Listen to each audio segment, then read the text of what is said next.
Hey, everybody, and welcome to an episode of Up Your Alley. It's a podcast with two best friends. That's me. My name is Taylor Edgar, and with me, as always, is my best friend, Jake Baggett. Say hi, Jake. Hey, buddy. It's a show where we recommend things to each other, and then we have to watch, read, listen to, or in this case, play whatever the other person recommended, and we'll come back the next week to rate them on a scale of 1 to 3, depending on how much that recommendation was up our individual alleys. Right now, Jake trailing slightly with 54 points to my 55 points. That all might change this week, though, as we are discussing my recommendation for Jake, the 2023 film Please Don't Destroy the Treasure of Foggy Mountain, the debut film from comedy group Please Don't Destroy, best known probably right now for their digital shorts on Saturday Night Live.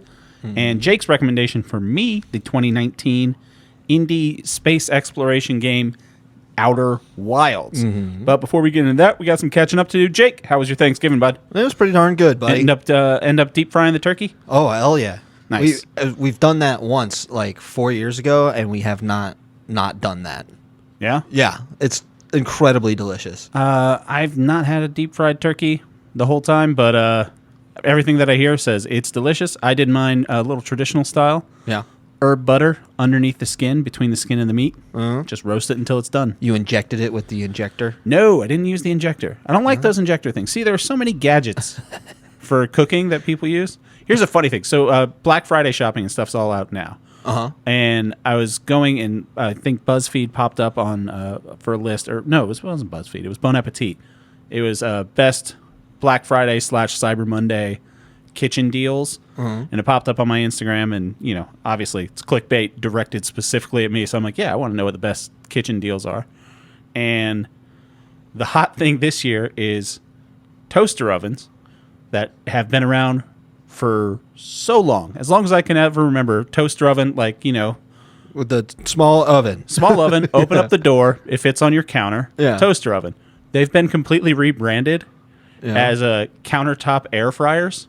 Oh, yeah? Just because an air fryer is just a conventional or a convection oven that they've rebranded to have like the little baskets, so people think it's an air fryer, so it's somewhat healthier. So now they're saying glass-doored air fryer. And I'm like, it's just a convection oven, but now they're rebranding them all as an air fryer. Is it not fast or anything? I thought the thing that made it an air fryer was that there is big spinny fans in it to make heat go around it like crazy. That's the convection part of a convection. I get that's the convection, but then they were like, convections have fans that blow the heat around, but this thing's got fans that blow the heat around. And the fact is that they're usually insulated, they're coated like non-stick, and they're black, and you could throw things in them like you would big old handle, a fryer basket. But now these are like, you can air fry bread, and it's like it's a toaster. But just the branding of it, I love toaster ovens, man. Oh, it's great. You got a little Stouffer's French bread pizza going. Exactly. That's the only thing that you put in them. Yeah, just about. Yeah. So that's been good. Do you do any Black Friday shopping? I bought pieces to make a computer. Oh, really? Yes. Going gaming setup? Yes. I'm going to build up my own computer. Have you ever done that before? No, but I do it at work. Every day. But this will be the first time making a home PC. I've never done that before. Yeah. I can't tell you. I don't think I've ever actually owned a PC that's been mine. I think ever since I was in college, I've had a string of laptops. Depending on how this goes, you're probably going to have to get one. Really? Yeah, because I'm probably going to tell you to play a lot of indie games now. Well, I've got the MacBook. I've got Steam on that, so that can play most things. That's true. Yeah. We'll see how it goes. I will say this indie game that you have me playing now, Outer Wilds, free on PlayStation Plus. I'm assuming it's probably on Xbox. PS Essential. Maybe it's on Games with Gold or whatever it's called now. I don't know. I've got the plus sign, and it's like, hey, you want to play this for free? You have like Xbox, PlayStation Extra or something. Like that. All I know is it was easily downloadable and very, very fun to play. Hell yeah. But we will get more into that lately. Yeah. I showed you something right before we got started. I know. We did have a big rainstorm. So we had a big rainstorm last week, and it was right when I was coming home from work. I come home from work at night. Just about to get in bed, brush the teeth, power goes out. And I look down by the road, so that's probably 200 or so yards from my house. Yeah, nothing. Yeah, not far at all. It's the first thing anyone does when the power goes out. You go outside. I look out. In the blinding rain. Right. And you start looking around. Well, I went outside because there was sparks Yeah. And you could see some smoke in the sparks. And I was like, that's not a normal thing to see. It looked like a sparkler, like a big sparkler. Yeah, it was down on the neighbor's yard. What happened was a tree had fallen, and it fell on the power line. Power line fell down. One part of the power line fell on the neighbor's fence, and the neighbor has the top bar of her fence is electrified. Yes. Because she's got this tank of a horse that just plows through the fence sometimes. Its only weakness is electricity. Yes. So they've tried to poison it. It doesn't slow them down. They've tried fire. That doesn't slow them down. Nothing. Loud noises. Just an informative pamphlet about the dangers of running through fences. The only thing that stopped him so far, electricity. So that horse is fucking dead now because they were like, we love how much electricity's going through this thing. He's still alive and kicking. So I see that, and I'm like, this is a bad thing. So I call 911. First thing I do. And talk to them, let them know, hey, there's a down power line. It's sparking everything. Yeah. And they're like, all right, we're going to send someone out. And I was about to go to bed, and I'm like, no, this is my time to shine. I want to go and check this out. Time to shine? So I have a big yellow raincoat. It looks far too much like Wayne Knight in Jurassic Park when I put it on, because it's just my big yellow Dennis. So I'm full Dennis Nedry. Yeah, just going out, and I take my flashlight. I want to go assess the situation. So I see the situation, and it's electricity. Yeah. I don't know what I'm going to do at this point, but I'm down there taking some pictures, essentially. Yeah. And fire truck rolls up probably about 10 minutes later, and I get a call on my phone, because when you call 911, they ask for your name and your phone number and everything like that. Yeah. Lady picks up, and she's like, is this Taylor Edgar? And I'm like, well, yes, it is. And she says, I'm on the other line with the first responders. And I wanted to be like, not technically the first responders. I'm already here. So, not trying to get into semantics on you, but you want to call yourself the first responder, sir. I was the first person there. That doesn't. You weren't the first person to respond. Jake, I don't want to get bogged down to it. I was there before them. They're the second. So the second responders are on the other line. And you know what? I'm a big supporter of our second responders in this community. I feel like they do a great job. Incredible. And so I'm down there with my Dennis Nedry raincoat, and I'm on the phone, and I was like, yeah. And she's like, well, are you the one at the end of the road with the flashlight? And I was like, yes, I am. Because I'm thinking they're calling me up to the bigs. It's like I'm gonna need you to hold this. I was kind of excited. It's one of those things that I got kind of nerded out about. Yeah. And I was like, yeah, that's me.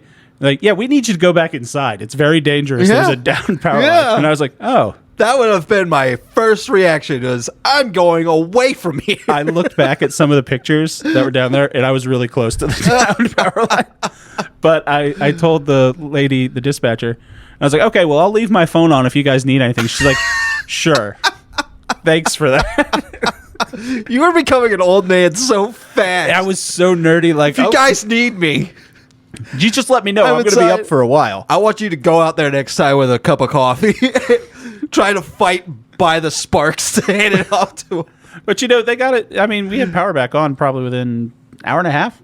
Wow. So yeah, Guess what's got the worst of it then? The second responders do a good job, and the third responders would have been the power company. They did a pretty good job too. Unbelievable. You're not responding. I responded. There was a situation. They're the first people to respond to 9/11. To my call, but my first response as the first responder was to call them, and there was something to respond to. We'll send the first people that will respond. That's the first responders. My response was to go down there and stand dangerously close to a downed power line. And just take pictures.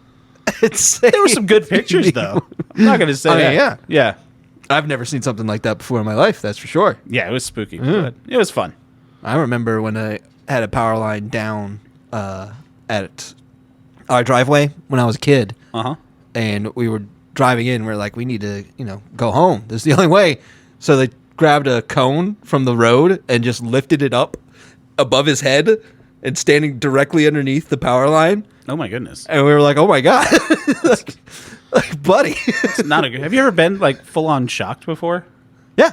Oh yeah. It sucks. It's weird. Yeah. Uh-huh. Did you do electric fence? No. Ever touch the electric fence? I unplugged a vacuum cleaner.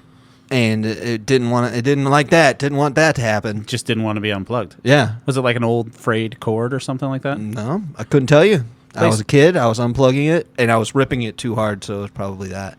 But, yeah, you kind of, like, really want to let go, but it won't let you. No. Yeah. The place I used to work had an old, it was an old deli that I worked at. It had an old meat slicer.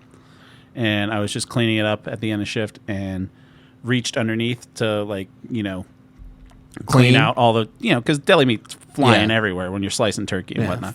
Trying to get it clean with a wet rag with the sanitizer on it. And there was just a exposed wire underneath. So while I was like right next to this gigantic, super sharp blade, my whole body just started convulsing. Oh my gosh. It's the weirdest thing in the world. That's the other thing. That blade is stupidly sharp. So sharp. Ridiculously sharp. You don't even feel it when you cut yourself on one of those. You just look around and see a whole bunch of blood sprayed everywhere. Yeah. And you're like, uh-oh. It's not ideal. Speaking of a whole bunch of blood, I'm not going to recommend this to you because I wanted to watch it myself.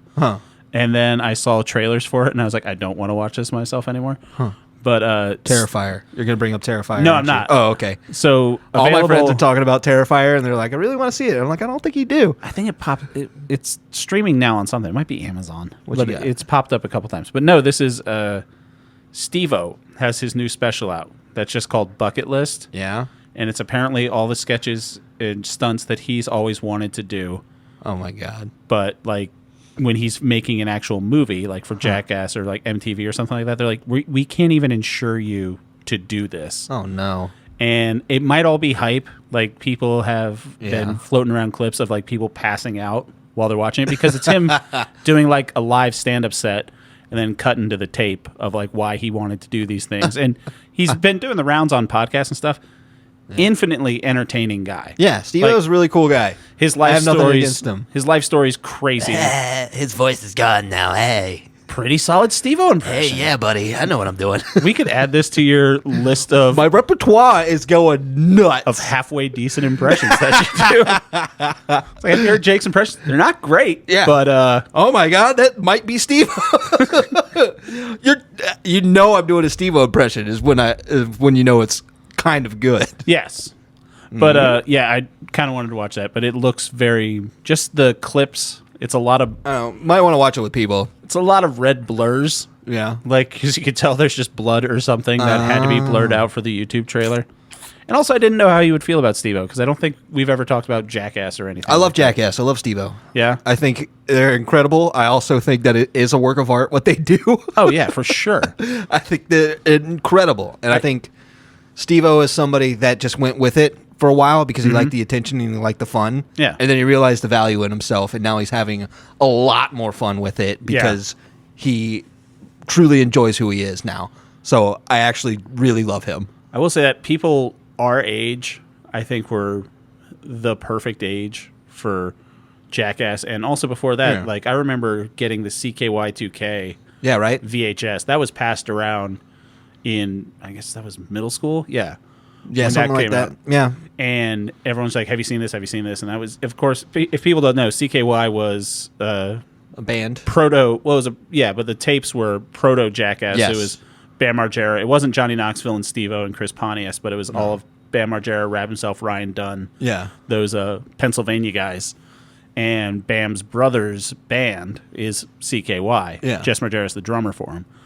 And it was just that early skate video, stupid stunts, saying bad They just words. really banked on the studs when they found out that that's like what people started really talking about when you watch those videos. Yeah, and back then it wasn't so much, like, hey, we, rented this tilt-a-whirl and we're all going to strap fireworks to ourselves. It was just like, here's a big gravel pile and I'm going to jump off the top of it. Have you seen it recently? CKY2K? Yes. I don't think so. So I'm sure it's on YouTube. The shopping cart stuff is still truly shocking how fast that they go and run into stuff. It was so dumb. It's incredible. And I think that they didn't die on the spot. I will say there were probably kids that were, because when I watched CKY, I wasn't old enough to drive, or I didn't have enough agency to go and do anything without having to run it by my parents first. Yeah, of course. Which probably saved my life. Because if I had been 18 years old and, in college or something like that, and I had a little bit of spending money to buy a video camera,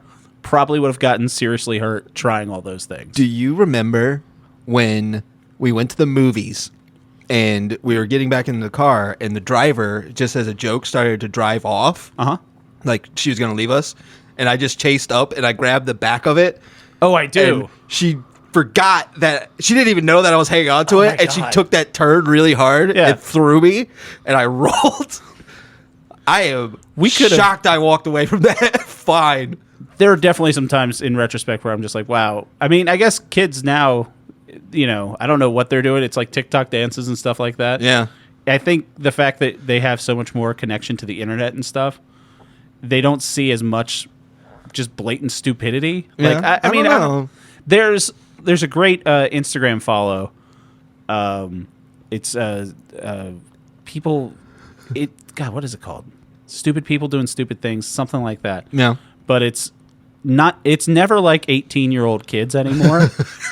That's because they're not it's like a 36-year-old idiot doing it. They're not gonna hurt themselves by exploiting their own age group. There is that's because they have to take their TikToks. Yes, exactly. So they're like, I don't want to steal your TikTok. I don't want to steal your thunder. Subreddit recommendation of the week. A subreddit that I'm subscribed to is r/there was an attempt. Yeah, that's old dog. I know, but that pops up, and that's just guys in their 30s trying things too. It's like there was an attempt to ride a bull, and it's just like, why are you doing this, man? It's gonna end horribly. I was really close to being there. Like there was an attempt to assist firefighters assisting a down power line, and then just me getting shocked and thrown 20 feet while dressed like the fat guy from Jurassic Park. I would have been so mad if you died there. What type of speech would I had to write, man? I was like, yeah, we all saw this coming. Yeah. But see, if that had happened 20 years ago, it would have been, I'm Taylor Edgar, welcome to Jackass. And it's me like trying to pick up a down power line. God, we lucked out on all these things. Anything else you've seen, been reading, doing anything like that? I mean, other than thinking about how many damn games came out this year and how many. A lot. We gotta still have Kiryu to play through. On the Black Friday sale, I got Guardians of the Galaxy video game. I've heard really good things about that. Yeah, right? I will say we have 5. This will come out on December 1st. I want to say probably the 22nd or the 29th. I don't know which Friday we'll do it on, but I want to do a big retrospective episode of things that kind of looking at what we talked about back in January of what we're looking forward to. Okay. Seeing if there's some stuff that surprised us that came out and we didn't talk about, or things that kind of let us down. A couple of things like that out there. Sounds fun. People should definitely write in upyouralleypod@gmail.com and send in things, kind of over past year, things you've liked, everything like that, get a little bit of feedback. And also you should subscribe on... Let us know if we influenced you to watch anything. Oh, that's a good thing. I would love to know if you heard us talk about... If you heard us talk about something... Yeah. And you were like, I'll check it out. I want to know if that happened. That would be fun. I will say this. There's the series that's going on right now that... I've kind of had a weird thing. So have you been watching Invincible on Amazon? I watched the first season. Yeah. So they're on the second season now. Yeah. And it's fantastic. I mean, the first season was great. Yeah, it's only gotten better. And they did a mid-season, like a one-off that was an Adam Eve special, where it was just like Adam Eve's origin story. That was great, too. I'm at a point now in Invincible where I was in Game of Thrones as well. I came across this thing where first season of Game of Thrones came out. I hadn't read the book. Yeah. Watched the first season, said, I love this. And then I read the first book, read the second book, then watched the second season. And I was like, I like not knowing what's going to happen better. So I'm kind of at that point now in Invincible where I had read Invincible, years ago. I think I got like the first edition, not first edition, but the first trade paperback that came out, and read that, watched the first season of the show, liked it. But now that it's keeping going, I'm like, oh, I haven't caught up on Invincible. And I'm like, I don't want to know where this is going. Yeah, there you go. It's something you and I have very different on, because I know you love reading the thing. I mean, if it's inspiring enough, and it's like a movie that's coming out and it looks great, but the book's already out, I'll probably maybe check out the book. Yeah. But like Invincible, I'll just watch the second season. I don't have to watch it. It's true, because I was going to read Chainsaw Man. I was going to read the rest of that. I have no idea what that is. It's an anime, which is amazing. I love it. And I was like, I don't want to wait for more. I want to read it. And my friends are like, No, just wait. He's like, it's going to be worth it to wait. Like, they're like, it's good, but you're just going to spoil it. You're just going to take out all the fun. Yeah, if it's you just worth do it to now. see it play out. So I said, okay. And it's another thing like that with the new Avatar: The Last Airbender that's coming out. I think I saw some of that when it was on the original one, but everyone's saying this new one looks really good. So I'm like, I kind of don't want to know the story. Maybe I'll watch the new adaptation because I know that movie was horribly panned when it came out. Who did that? Was that Shyamalan? Yeah, it's Shyamalan. And didn't see it then. People compared it, for my frame of reference, to the Dragon Ball Evolution movie. That was terrible. I didn't watch that. Yeah, it was real bad. There's no reason to watch that. But I don't know. It's kind of a fine line, especially from everything that I've read with Invincible. Everyone's like, no, it's a really good adaptation. Like, they've changed some things, but other than that, and the story's great. It's just the right amount of violent to keep me interested. That's a crazy amount of violent. Yeah. But it's drawn really well. It's not like, It's got that Bruce Timm look to it. Yeah, and it's the voice acting is top notch. Yeah. It's got Steve Wynn. And and our boy Zooks. J.K. Simmons. Oh, right. And he's third bill to me. After Jason Mantzoukas. After Zooks. Yeah. All right. Well, let's get into the other stuff that we're talking about. Sure. Is something interfering with your happiness or preventing you from achieving your goals? Regardless if you have a clinical mental health issue like depression or anxiety, or if you're just a human who lives in the world and is going through a hard time, therapy can give you the tools to approach your life in a very different way. That's why I'm excited to tell you about today's sponsor, BetterHelp. BetterHelp's mission is to make therapy more affordable and more accessible, and that's important because finding a therapist can be really hard, especially if you're limited to the options in your area. BetterHelp is a platform that makes finding a therapist easier because it's online, it's remote, and by filling out a few questions, BetterHelp can match you to a professional therapist in as little as a few days. It's easy to sign up and get matched with your therapist, and there's a link in our description. It's betterhelp.com/Allie. That's betterhelp.com/Allie. Clicking that link helps you support this channel and also get you 10% off your first month of BetterHelp so you can connect with a therapist to see if it helps you. And because finding a therapist is a little like dating, if you don't fit in with your first therapist, and that's common, you can easily switch to a new therapist at no additional cost without the stress of insurance or who's in your network or anything like that. I'm a big proponent of therapy, and anybody that knows me can attest to the difference that it's made in my life the past couple years, and I recommend this program to anybody. So if you're struggling, please consider online therapy with BetterHelp. Click the link in the description or visit betterhelp.com/Allie. That's betterhelp.com/Allie for 10% off your first month. And we want to thank BetterHelp for supporting our podcast. All right, first up on the recommendations, we have my recommendation for Jake, which is a movie that just came out, available on Peacock. Please Don't Destroy the Treasure of Foggy Mountain. The first movie by comedy group Please Don't Destroy. And that's not the right Wikipedia page to pull up. Okay, so Please Don't Destroy. It's three guys, Ben Marshall, John Higgins, and Martin Herlihy. They met at New York University, and they just started at... Nerds. Yeah, nerds. And they just started at SNL in 2020. They do, like, the digital shorts. They took over Lonely Island, kind basically. of. So I listened... I didn't know much about these guys as just guys. Like, I saw their SNL stuff. Have you seen any of their digital shorts on SNL and stuff? I saw one once years ago. Yeah, they're good. I mean, some of them are... None of them are bad. Some of them are funny. Some of them are hilarious. Which was kind of like, everyone has a good view of the Lonely Island now, just from things they've gone on and did. Yeah. But if you look at the list of Lonely Island skits, there were over 100 of them. Like, they weren't all... Bangers? Yeah, they weren't all fantastic. And so these guys, they got hired on as writers. The interview I saw with them was actually on Pete Holmes, on his podcast, You Made It Weird. Right. All three of them were on it. I watched his stand-up, by the way. Oh, did you? Yes, Pete I Holmes' did. new stand-up? Uh-huh. What'd you think? Same old Pete. Same old Pete. Yep. It's Very great. happy to watch it. I've been listening. I was like, I'm tired of his shtick, but then he kept talking. I was like, I'm not tired of this guy. No, you don't My get favorite tired joke of him. was he started off a joke saying, I want to buy a giant purple dildo. no, he says, I'm straight. And he's like, imagine somebody just saying that to you. He's like, you're on a 45-minute road trip with somebody. He just goes, you guys know I'm straight, right? It was like, that's Pete. I'm happy to listen to this again. Yeah, his book, Comedy Sex Gods, on Spotify, read by Pete Holmes. Halfway through listening to that. Damn. From our corporate overlords at Spotify. Good old Pete. Subscribe on Spotify. I watched Pete Holmes and I watched Mike Birbiglia's new one. Old Man in the Pool. Old Man in the Pool. Wait, sidebar from that because I was thinking about recommending that to you. Oh, yeah? How'd you like Mike Birbiglia? Good. Yeah. I would say I was more tired of his shtick than I was of good old Pete. Yeah.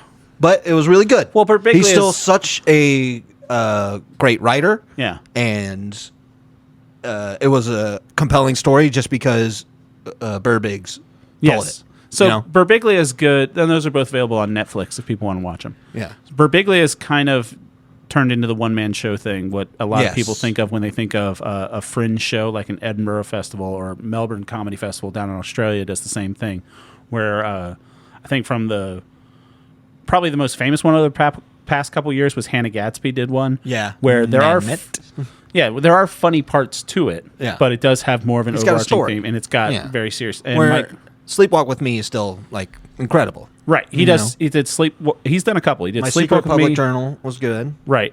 He did My Girlfriend's Boyfriend. Yes, that one was the last one that I watched. Yeah, and it was great. And he's very funny. Yes. A couple great bits. Like, what was the one thing? The stuff about his daughter I really liked, and then just the whole overarching theme of it was about death. Yeah. Which I thought was just really good. Really Old Man, well done. Bull Man. Yeah, they have a Golden Globe. They don't have the nominees out yet, but it's the first time there's going to be a Golden Globe for comedy this year. I wonder who's going to buy that. Yeah, well, it's all voted for by the Hollywood Foreign Press. So. I wonder who's going to buy that. They might give it. They'll probably give it to Chris Rock. No, that's my guess. This was the worst I've seen so far. Yeah. Yeah. I do want to have at the end of the year when we do our end of the year thing. I want to look at all the comedy specials that I've watched.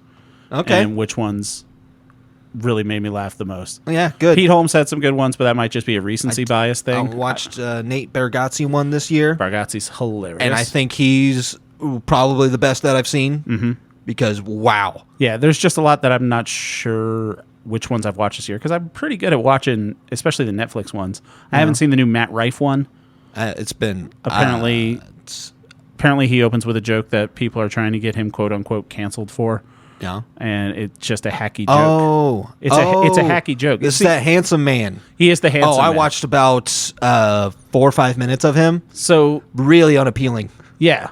Just, like, not funny. We're not the target demo, Jake. I don't care. So that doesn't mean I don't know what the kids like. I'm in. All right. I'm just as rizzed up as these children. You're not. I am absolutely just as ridged. You're absolutely not. I'm ridged for her pleasure and rizzed. Me and the children are talking. It's not even what they say in condoms. Ridged. Yeah, they talk about that all the time. It's ribbed. You wouldn't know. It's ribbed. Dad. It's ribbed. They don't say that. It's not ridged. Ridged. Ruffles have ridges. Yes. It's for her pleasure.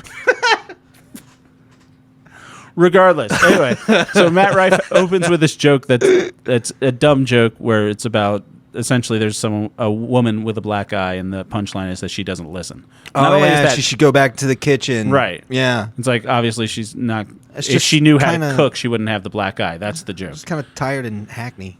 That was almost a verbatim joke from one of the greatest stand-up albums of all time, Dave Attell's Skanks for the Memories. There you go. He has a very similar joke, where he says, "Oh, there's a woman with a black eye," and I'm like, "Great, she doesn't listen." Throwaway joke, but I immediately laughed because it's Dave Attell. Dave Attell, and Dave Attell did that joke in 2003. Dave Attell is unlikable. Yes, he is as a person. He had a special called Captain Miserable, and like in real life, he's an actually really likable, genuine nice person, genuinely a very sweet fellow that doesn't leave New York because he wants to take care of his elderly mother. Good for him. He's a sweetheart, to be sure, but he understands that he is kind of repulsive. Yes. With his takes. Yes. But that's what I thought was funny about the Matt Rife thing is everyone was like, oh, he told this horrible joke. And I was like, he should be canceled because it's not only a hacky joke, but it's almost a ripoff of Dave Attell. It's just hackney. Yeah. Granted, he was probably 6 when that album came out. So, but still, you're trying to be... Regardless. We're talking about... Stand up. We're talking about a funny movie. Let's talk about that funny movie. Please don't destroy the Treasure of Foggy Mountain. So the impetus of this, they're 3 guys, John, Martin, and Ben. They're playing fictionalized versions of themselves, and they're 3 best friends. Friends are, I kind of explained this last week, friends are growing apart. Yeah. John has the idea that he wants to... Let's take that camping trip because I found this Right. compass. This compass. I realized that this compass that we found as children leads to a treasure. Leads to a treasure. And that's where they're going to go off, and hijinks do ensue. Yes, sir. So I recommend this to you, like I touched upon last week, because I'm a big fan of just good broad comedies, and I think that's something that we grew up with a lot. Like I remember I probably rented Happy Gilmore from a Blockbuster Video on 8 separate occasions, just because I never thought to actually buy the VHS copy of it. But that style of just not overly offensive, not trying to be like, I think later in like the late 90s, early 2000s, there was like the graphic sex comedy. Gross out comedy. Gross out, like the gross out. American Pie, Road Trip, that sort of comedy. It's half irreverent. Right. Yeah. But not really clever. Yeah. Like I wouldn't say the American Pie movies are clever. You know what I mean? Yeah.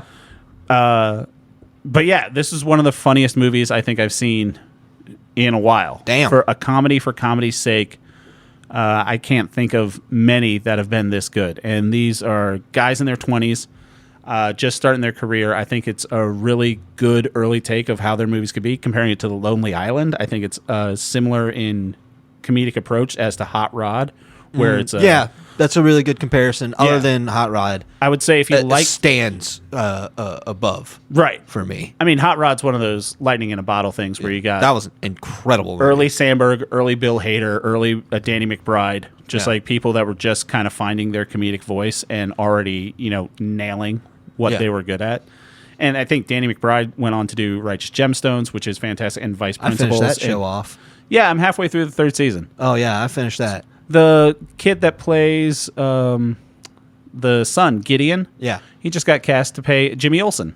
Excellent casting. Yeah, Wonderful casting. I was watching. That's why I started watching season 3 of the Righteous Gemstones. I was like, you're like Jimmy Olsen's there. look at this little Jimmy Olsen fucker. That's a good choice for Jimmy Olsen. Yeah. So, what did you think of this movie? So I would say that I liked it. Yeah. Yeah. What do you It give it was on very our funny. little grading scale? You're not gonna like this. Is it going to be a hearty 2? It's gonna be a hearty 2, baby. Fuck you and your hearty 2s. I swear know. to God. It was something that was good, but there was things that really neggled me the whole time. I don't think niggled's a word. Yeah, look it up. So Not gonna. go ahead and look it up. Put it in your search bar, buddy. Nope. So there was Conan O'Brien should be in more stuff. Period. He So should be in Conan everything. O'Brien makes, I wouldn't say a cameo. He's cast as Ben's dad. He's got a bit role. Ben is a tall, red-haired guy, so they found Conan O'Brien to play his dad. Yeah. And I mentioned this to you last week. I can't think of anything else where Conan O'Brien plays a character. Yes, I agree. I can't think of anything other than playing Conan O'Brien himself. Right. And he's hilarious. Yes. It reminded me immediately that Conan O'Brien's one of my favorite comedy persons of all time. One of the best to ever do it. Yes, one of the smartest to ever do it. Mm-hmm. And just his character, he when he says, "Oh no," Yeah. that part was amazing. Yeah. It was just him saying, "Oh no," Yeah. and it was like, "That's great." But Say nothing of the fact of running his own late night show, writing on The Simpsons. yeah, Writing on Saturday Night Exactly. Live. And- Writing on The Simpsons. Like, he wrote the monorail episode, for fuck's sake. Like, one of the most iconic Simpsons episodes ever. the dude's amazing. Yeah. And the jokes were great. The Yes. problem I had is they did the thing that I hate, which is you explain the joke. Mm-hmm. I hate it. I hate it. I don't think they did that too much. They did it enough that it was starting to get on my nerves. So, this Stuff is that's irreverent, they would have to point out that, how did you do that? yeah. Type stuff, and it's like, just let it happen. There's And a it's lot okay. of hanging a lantern on stuff. I know you're not a big fan of that. Yes, they hang a lantern. I didn't know that was the phrase. Yeah. They hang a lantern? When you hang a lantern on something, you're drawing attention to it. Oh. It's like that Here's wild this- thing happened. look You at hang this a light lantern, it's post. like, could you believe he just did that? That Yeah. sort of thing. Yeah. Look at this lantern post. Like Exactly. that? You hang a lantern on it if you want people to look. It makes sense. Just visually, it makes sense. I hear you. No, Yeah. I get it. But yes, they do that a lot. Yeah. And they don't have to do that because there's a lot of really clever and fun jokes. And the ones There's that some great jokes. and the ones that they left irreverent hit harder. There's There's a part where they have to wingsuit somewhere. Mm-hmm. They bring one wingsuit, And the guy like goes off on his own because it's, crazy to jump off and go wingsuit somewhere. And then his friends end up catching up with him in their own wingsuits. They don't explain it. They're just like, oh, here we are. We do this as friends. And they're like, that's great. There's a great running joke in it that while they're in the woods, they're attacked by a hawk that doesn't fly. Yeah. And it's Just like, they don't understand what it's doing. That took me right back to the crocodile in Happy Gilmore. Yeah. Where it's just like, why is this a running thing? It doesn't, it's absurd, but it's so good. There's funny parts to it. Yes. The monster that was in it was very funny. When they get the door open, there's like a hairless bear The hairless or something. bear, yeah. They didn't have to explain shit. They didn't explain shit with that. Yeah. They were just like, how do we solve this wild problem? That stuff is so funny to me. And the plot they is... do a lot of that stuff where it's just a lot of setup so that you watch a very funny thing. Right. When one of the guys dresses up, he always dresses up in suits that are way too big for him. Yes. He does it twice. Each time it's funnier than the last. It's just absurd. Yeah. So I think that people our age would really appreciate this movie, even though it's made by a couple guys. I would say everybody watch this movie. It's available on Peacock. Yes. I would say everybody watch this movie. Yeah. They'll make you sit through like 3 minutes, 4 minutes of ads. Yes. But no ads during, which is kind of fun. And it's also got Bowen Yang in it. He's a Saturday Night Live Yes, guy. Bowen Yang was very funny in it. So Bowen Yang leads a cult that's in the woods, and they've been in there for like 10, 12 years, they say. And they're like a big hippie cult, and one of the cult members is like, everyone around here is equal. That's why here we say all lives matter. And the running joke is like, oh, you guys, you can't say that anymore. He's like, they don't know. They don't know. Except the one guy. They're like, I feel like that guy knows what it means. But just jokes like that. It's very, and also, one thing that's always funny, a gratuitous shot of a flaccid penis is just always funny. And there's a great penis joke in this. Flaccid penis. Oh, yeah. I remember that. Yeah. Yeah, that was really funny. Always funny. Never quick. Never not funny. So often Forgetting is Sarah it Marshall, not random penis, funny. So often there's not a big problem Right. that happens, and I appreciate that stuff where it's just a setup for a joke. I'm very excited to see where this is going to go. Yeah. And I think these guys are great. I would say, yes, everybody watch this film. Yeah. I would say, as a foray, say it one more time. Foray. As a foray, I think so. just like the number 4, the letter A. I don't know where you're going with this, but I know that there's a foyer, which is like the lobby or an entrance to a building, or there's foray, which is like your first attempt at something. Isn't it crazy how entrance. close those are to being the same exact Well, they're thing? both entrances or beginnings. Yes. One's to a building, one's to a 4, career. the Latin prefix for the number 4. You know, words come from other words, right? Not since high school. Regardless, their first foray. First foray into making a movie. This is great. Yeah. It was funny. We were laughing from beginning to end. And I think it's a great sketch comedy thing. Like That- before he got really big, Donald Glover was in a group called Derek Comedy that put out YouTube things. They had We talked about that last week, didn't we? Mystery Team was their movie that they made. Another group that we're big fans of. Sit through that movie. It's not great. Yeah. Whitest Kids You Know, like we talked about, hilarious Miss sketch March group. was not great. So Miss March, they completely rewrote that movie. It was supposed to be a completely different movie, and then apparently Trevor and Zach just rewrote the whole thing. I didn't like it. What was the rapper's name in that? It was like horsecock.jpg or something like that. Yeah. Very funny. Horse.mpeg. Yeah. But Then it's a sound they made file. another movie as white as kids called The Civil War on Drugs. Which they broke up into and parts. the and then parts for re-released, the season. Yeah. which was hilarious. And that movie was fantastic. Yeah. So just that kind of thing. And like I talked about, maybe their Hot second Rod, movie is going to be popping off. Like I would put it right up there with, I don't know. What I would I compare want it them to. to make a second movie. That's what I'm saying. For sure. And I think it's great because they talked about this more in the, I'm glad I watched the Pete Holmes podcast with them because I did kind of, when these guys first started, I looked up who they were. I think their first big sketch that drew my attention, I think it was their first one. The whole premise of the sketch was that everyone has their own branded hard seltzer. Yeah. And they're just and it just got more and more. It's just like a running gag joke. And like it starts out with like they're drinking J.C. Penney hard seltzer, and it's just absurd like that. But then they did a sketch with Pete Davidson and Taylor Swift that was great, and I was like, these guys got it, and that's when I kind of looked into who they are, and two of them have fathers that are in the industry. Oh, nepo babies. But I don't really think they're nepo babies. So John Higgins, his dad is Steve Higgins, who's the announcer on The Tonight Show and the announcer on Saturday Night Live. I knew it, my son. Yeah. And look at my boy. I think he's a producer on SNL too. And then Martin Herlihy, his father is Tim Herlihy, who wrote on Saturday Night Live with Adam Sandler. And Oh yeah, this is nepo baby shit right here. Yeah, because their thing is SNL digital shorts. Right. Wonder how they got that job. That's Not to say that they don't not do that a they good don't job, deserve it because they're great.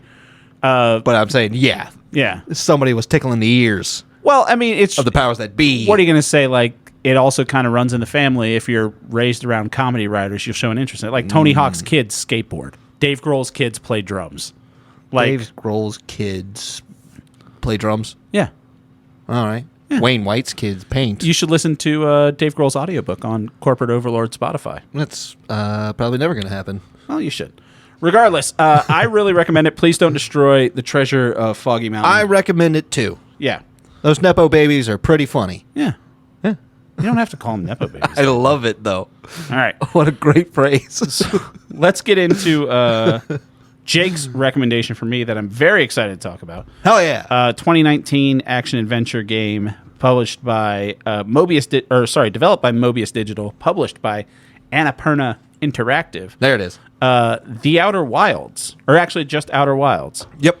Which it says at the top of the Wikipedia page, not to be confused with The Outer Worlds, yep. which is another 2019 game that came out. That my friend also wrote on.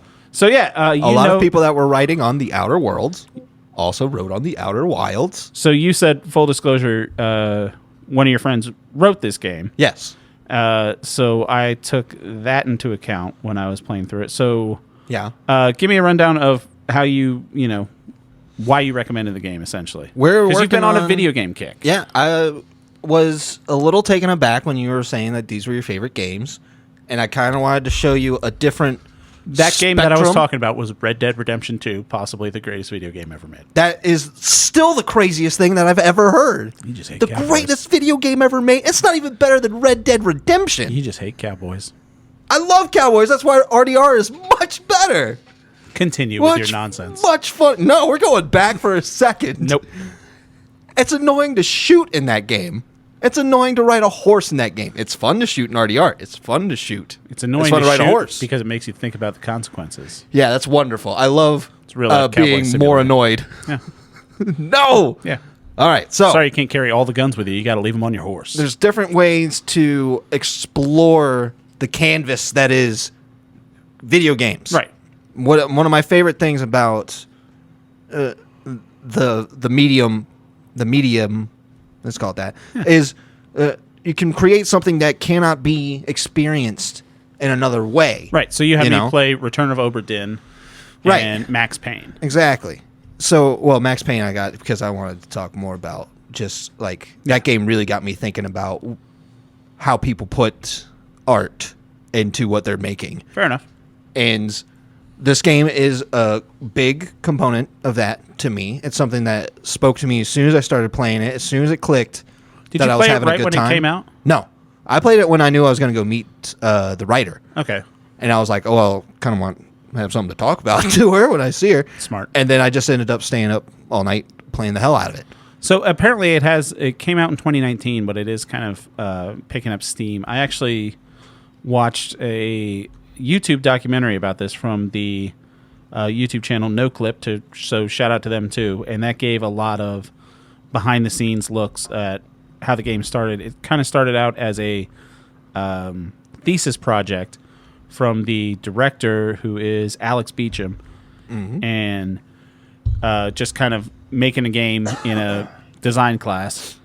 And then just kind of like, they put it up to some, I forget the name of the contest or exhibition or whatever, and it won best indie game, yada, yada, yada. So they started making it. And so Masi Oka, who's the actor, probably best known for being in Heroes. Yeah. I forget his character's name, but he was he played Hero on Heroes. So he kind of found these guys and was kind of their benefactor to have them come and make this game. Cool. So the game sets up. It's you're a little alien guy. Yeah, you're an alien that's waking up. You wake up and you're told, hey, you're head up for the alien space program. Yep. Go talk to this guy. He's going to give you the launch codes. You're going to go off into space. Mm-hmm. After you're done talking to that guy, you get the big call to adventure. First thing that you see when you wake up, your eyes open, you see an explosion in the sky. Mm-hmm. And a tiny little thing shooting out. Right. So you're like, that's weird. Yep. So you find out the launch codes, then you launch off, and the guy asks you, like, oh, so what do you want to do in space? The world's set up. It's, first of all, the design of this game, cute as shit. Yeah. Really well-designed game. The art direction of this game, it's sort of, kind of, a little bit of Oddworld vibes. Yeah, sure. Which I loved the Oddworld games. Hell yeah. A little bit of... Strange Habits. Mm-hmm. Yeah. Mm-hmm. And it's just nice, but it's kind of cute. A little Jack and Daxtery. Okay. Like that kind of like cartoonish character design. Mm-hmm. But it's cute because it's like, oh, here's your spaceship. But the spaceship's got like wood in it. I love the spaceship design. Right. Absolutely wonderful. So you launch off from your first world, and immediately you're like, oh, this world, it's not like No Man's Sky where it's gigantic worlds. It's not Starfield or anything like that. You got a solar system. Small little worlds, kind of like closest thing to it is Super Mario Galaxy. Like these worlds are small. You can kind of go around them. Yeah. One of them's like, not much bigger than your ship, the little lantern, like volcanic moon. Yeah. Like you can whip around that thing. Uh-huh. Even the sun's not that big. You can go from side to side on the solar system in a minute. Yeah. But the physics on it are like nothing really that I've ever played. And I will say this, getting used to the physics of this game when you're tooling around your spaceship. Yeah. One of the first things they do before you go and talk to the guy and get your launch codes is they're like, hey, do you want to test out on this model? Yeah. So you're like, yeah. I crashed that like 4 times. And I'm like, well, this will be fun. Mm-hmm. So I knew nothing about this game going into it, and I'm going to spoil very little of it. And I can't spoil all of it because I'll say this right now. I just checked my PlayStation app before we start recording. I've been playing it for 16 hours. Haven't beaten it. Great. I feel like I'm getting close to the end. Maybe. But I have not beaten it. Yeah. And so I can only go... I can't spoil it. Yeah. I can talk about how far I've gotten, but, There is an ending. Oh, well, let's fucking hope so. Yeah. So there is something that you're working towards. Right. It's worth it to check your journal that's on the ship. So, yeah, that's getting into... To make sure that you see What I get into, so you blast off, and it's kind of just like... It gives you a vague direction. It's like, you might want to go check it out on the moon, which is 200 yards away. Yeah. And there's a guy on the moon, and he's like, hey, you should talk to this. You've got like this little radio telescope, a signal scope. Love that thing. And you can find people by the music that they're playing. So you go onto other planets, and... Did you go into the Bramble yet? Okay. So just the first thing I did was I was like, this is kind of cool. I'm going to set my... you can pull up your map, and there's a comet. The comet, ominous name, it's called the Interloper. Yeah. I'm like, oh, okay. I clicked on that, and then it's just like, set autopilot. And I'm like, yeah, okay. Set the autopilot. And it flies me directly into the sun. Yeah. Because the autopilot is just, go there. Shit. Yeah. So, the game reverts you, and you wake back up. Like, all right, start again. And that's when I realized that I already have the launch codes. Yep. And I'm like... So you just get right on that elevator. So I talked to the guy, because this is not brought up, and I had no idea about this. I talked to the guy that's right by the launch tower, and he was like, oh, you got to go get the launch codes. I'm like, I already have the launch codes. Yeah. And it's like, hey, I died. Yeah. And the guy's like, what? Yeah. No, you didn't. And I'm like, oh, shit. We're in a Groundhog's Day. Yeah. We're in a Groundhog's Day. Yep, it's Groundhog's Day game. I had no idea that it's in a time loop. Isn't it fun to find that out? So, and I love that because death is a fail state for games, right? When I texted you this, I was like, is this a roguelike?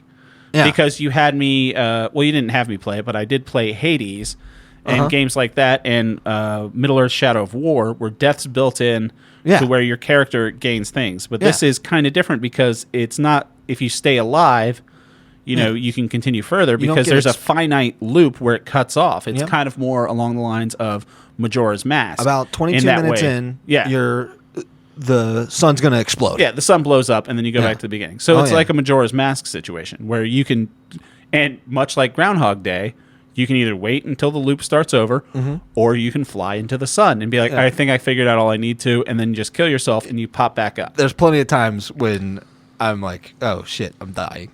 There's been times where I've been trying to kill myself, and it's frustrated that I can't. Yeah? So you have in your ship a Pepe Sylvia-style board where all the information that you've gained, you're putting together. About each planet that you've been to. There is an ancient alien race called the Nomai. And I don't say ancient aliens like ancient aliens, but it's like kind of has a little bit of ancient aliens vibe, which I did like because it's just like these people that were here before us. Yeah, you like that, don't you? Yeah. It's worked really well into the fucking game. So I'm going to say this flat out. This game's amazing. Yeah. Like, 100%, I'll say this, it's a hearty 3 from me. That's what I'm talking about, boy. I'm not going to say it's my favorite video game that you've recommended for me because you did recommend Stardew Valley. Yeah.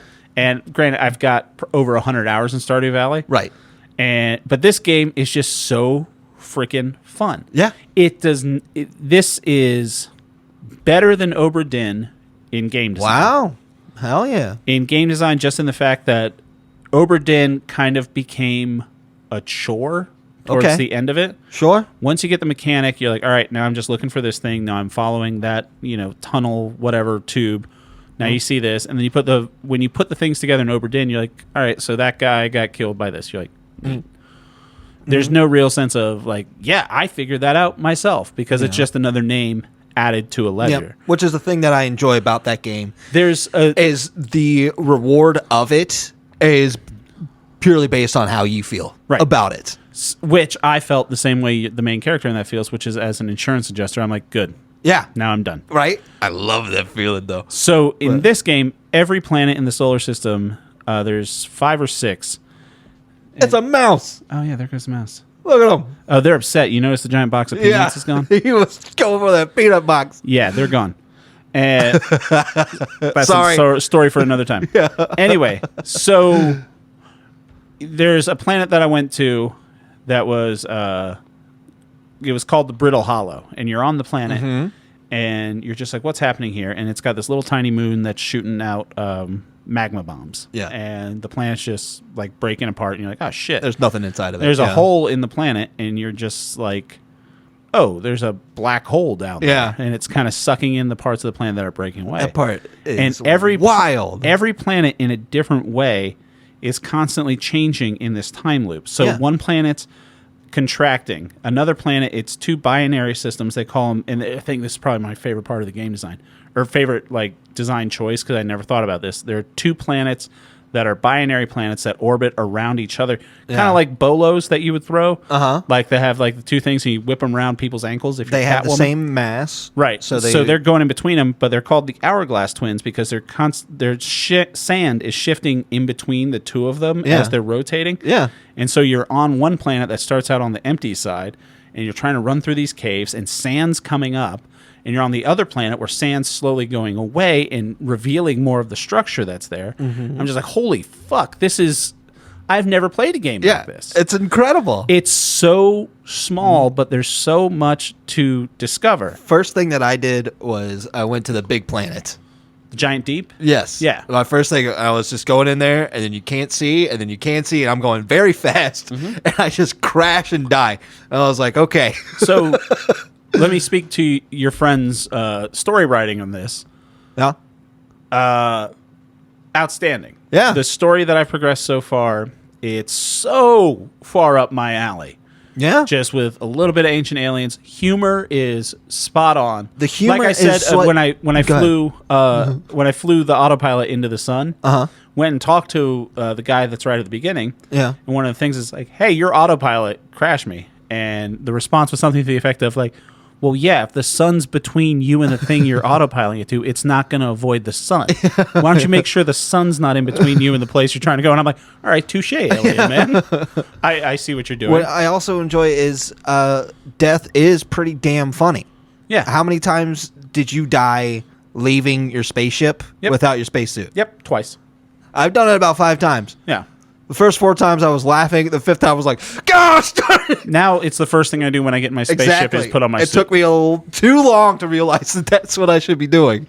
But it's also so peaceful, and it captures the essence of space that I really enjoy, which is like I am like exploring on my own this beautiful place, but I am by myself. 100%. So there are, since I got into it, I did want to watch that documentary.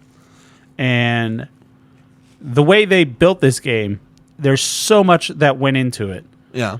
It was so great. So apparently the guy who's the director whose name I'm blanking, Alex. Yeah. He was talking in the documentary about how he didn't want the exploration to feel like the world revolves around you. So if you leave your spaceship on the surface, and that's you're on the planet that's going to be on the hourglass twins, and it's going to be it gets scooped up with the sand. Or if you leave it on an island, when you're on the planet the Giant's Deep, it's a giant ocean planet that has these gigantic cyclones. That's probably my favorite. If you park it, like at one point, I'm standing on an island talking to an alien who's there, and then everything goes away, and we're in space, and I'm like, "What the fuck happened?" Yeah, and that was my favorite perfect example. Oh, this is my Discovery example. So I'm on that island, and the island gets tossed into space because the cyclone goes over it, and it jettisons the island into space, and then it falls back down. And I was trying to get to something that was like blocked in on the island, and then I was just like, I can go underneath this. Yeah. This island's not connected to the bottom of the surface. So you go underneath the island and get back up. So just things like that where the game doesn't spoon feed you, but it gives you just enough. Yeah. You're decoding an ancient alien language where they're kind of giving it just written as dialogue. It's kind of written like not so much like a forums from online. Kelsey talks about this in the documentary that I watched where she's just like, they're just taking notes and talking in between each other. And you're just inferring stuff. And then the game on your Pepe Sylvia board fills in the gaps. Like you don't have to take detailed notes. You could be like, what's this going on? And it pushes you just enough in the right direction. Yes. I'm at a point now that I did like 30 minutes where I kept dying and dying and dying, doing what I think is what I'm supposed to be doing. Yeah. But I keep getting eaten by giant fish. Okay. But I think I know where I'm supposed to be going. One of the scariest moments I've had in a game. Giant anglerfish are in the game too. Yeah. And they're horrifying. Yeah. Yeah. But yeah, this game friggin' rules. But there's a lot of times when I would just spend an hour, because if you look at the sun, you'll see that there's a space station. And Sun Station, yeah. Yeah, that's right there. Mm-hmm. I've tried to land on it a bunch. It doesn't work. Yeah, I spent a good hour trying to careen myself into it. You can do it. But it develops... I'm telling you. It develops its own world so well. Mm-hmm. It has the perfect amount of... Oh, there's that mouse again. Perfect amount of giving you the right direction and then also letting you figure it out your own way. That's what I also like about the death system in this is you're going to learn something. You're going to learn, this thing fills up with sand. Oh. I'm dead. So on the... I guess that's a minor spoiler. There's... One of my favorite things that I did was I saw a tiny little blinky red light. The deep space... way out there. Satellite. Yeah. Yeah. So I just flew out there and then I bonked it. Yep. And I was like, oh, no. Yeah. And then I checked my map, and it's gone. Yeah. I was like, oh, that was my map system. Yeah. I was losing my mind with how great everything just comes together so well. So, yeah, it's just a great game. Can't recommend it enough. So, yeah. It's absolutely one of my favorite games. I'll check I think back everybody in. should play it. It's something that makes me think a lot. I can't wait. I hope you beat it soon, because I think that the story really starts popping off. And when it does, when things start going with you and things start making sense, you start getting excited. The game's getting excited with you. Yeah. I think the soundtrack is also one of the biggest strengths of this game. The ambient music's great because the music kind of kicks up when you go to where you're supposed to be. Yeah. And if you're just out in space, it's just you. It's a wonderful vibe. It's a wonderful hum that's going on around you, like constantly. But then the music gets really... When the music starts, Yeah. because the music starts when the sun's going to explode. Yeah. And like that happened to me. I was in the caves and I was just exploring around, and then I started hearing the music for the first time, and I was like, "What the hell is that? Yeah. What the hell is going on?" And then everything just went white. Yeah, I noticed when I was on the planets closest to the sun, and I was down in one of the caves, and I got back up, and I was like, "The sun looks a lot bigger." And I was like, "Am I getting closer?" I'm like, "Nope, the sun's giant and red now." Yep. That's not a great thing. Beautiful. Yeah. It's just beautiful. 100%. Tell your friend. I love the game that she wrote. Oh, and it's funny too. There's one scene where you're going through the ruins, and you're deciphering this ancient language. This part made me laugh out loud. Where there's models of the cyclones that are on the water planet, and you're reading the ancient script back and forth between what they're doing. And one of the dead aliens says, this shows the different kinds of cyclones, everything like that. And the other alien says something to the effect of like, yeah, you probably could have just told me. You didn't need to build these models.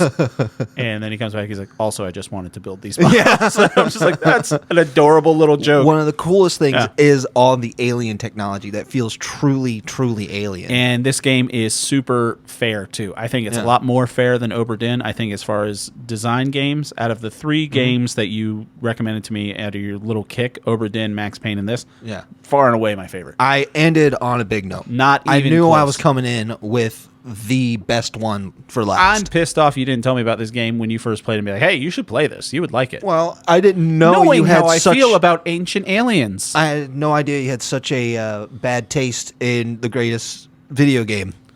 So now you have a better one to appreciate, and you're very welcome. Yeah. All right. Well, it's a great game. So, yeah, this one gets a 3. So, want to thank everybody for listening. Want to thank everyone who followed us on Spotify and subscribe to us on YouTube. We just put up a YouTube channel. I finally finished editing the clips from us at the Philippalooza Golf Tournament. That was incredible, bud. Yeah, it was a nice little thing that I put together. So that's up on the YouTube channel, too. It was great. Follow us on Instagram and TikTok at upyouralleypod. Like I said, you can send your emails to upyouralleypod@gmail.com. But let's figure out what we're going to be getting into next week. Jake, what do you got for me? So, knocked it out of the park again. Did you? This one is a YouTube. Okay. Okay. His name is Bobby Fingers. Have you heard of him? No. All right. So I want you to watch the video where you've mentioned him to me, I believe. I don't know if I have. But you have. oh yeah, I think I have. But I want you to watch the video of him making Jeff Bezos into a boat. Wait. What? Yeah. I wanted you to watch the video that he made where he makes Jeff Bezos into a boat. So I'm watching a video on YouTube From Bobby Fingers where he makes Jeff Bezos into a boat. I don't know where I'm losing you. So this says Jeff Bezos rowing boat. Yeah. That's it. That's the one. That's the one you're going to watch. Jacob, what? Yeah. This is great. Okay. It became one of my favorite YouTube videos. Just came out 3 weeks ago. Yeah. 2 weeks ago. And you're welcome, algorithm. What? I did that for you. Oh, thank you. Yeah. I went for have a new something for you thing. that's not in the algorithm. It's in my own personal algorithm. Whoa. Yeah. This is amazing. And by that, I mean it's a documentary from 2019. So, God, he's going crazy. Yeah, he wants something. All those peanut shells that I swept up. Look at how cute he is. Freaking adorable. Oh, my gosh. Just take a picture of him. Hold on. Put this on Instagram. That poor snake. Well, see, the mice, they were... we had a whole bunch of Christmas trees that were in the back corner of the basement. Yeah. And we're pulled them out now because it's Christmas time. They've been over there for 11 months now. And I noticed that when I pulled all the stuff out there, it was just peanut shells all back there. So the mice have been taking the peanuts and putting out there, and it's its own biosphere for the past 11 months. Nice. So I had to take the big thing of peanuts and I put them out in the middle of the field. Just sky funeral for the peanuts, and the crows just descended, and they're all back. So we need to restore some balance to the force of the basement. This box of peanuts didn't go your direction. It was a Christmas gift from last year. It was. It's been a fun year. We can kind of chart it in this podcast. Get you another box of I peanuts. swear to God, we don't need them. What were we talking about? Oh yeah, my recommendation. Yeah, your for you. recommendation for me. Yeah. 2019 documentary. Yeah. Yeah. Yes. Sorry. I need to figure. It's Available on Amazon through a subscription service that I've never heard of before, but you can get a free 7-day trial. I recommend doing that. The subscription service is called Kello, Qello. Okay. Apparently, it has a whole bunch of like concert footage and music documentaries. You're going to make me watch a Dave Grohl thing, aren't you? No, it's not a Dave Grohl adjacent. I almost said it wasn't Dave Grohl, but it is Dave Grohl adjacent. So it is a 2019 documentary called Punk the Capitol, Building a Sound Movement. It is a documentary about the punk movement in Washington, D.C. from 1976 to 1984. Wow. So we're talking, Before the revival. we're talking Bad Brains, we're talking Sickly Boys, we're talking Teen Idols. Okay. Just really good. I know Bad Brains. Yeah. So this is like the early days of DC punk rock. I've been kind of on a punk rock kick lately. Yeah.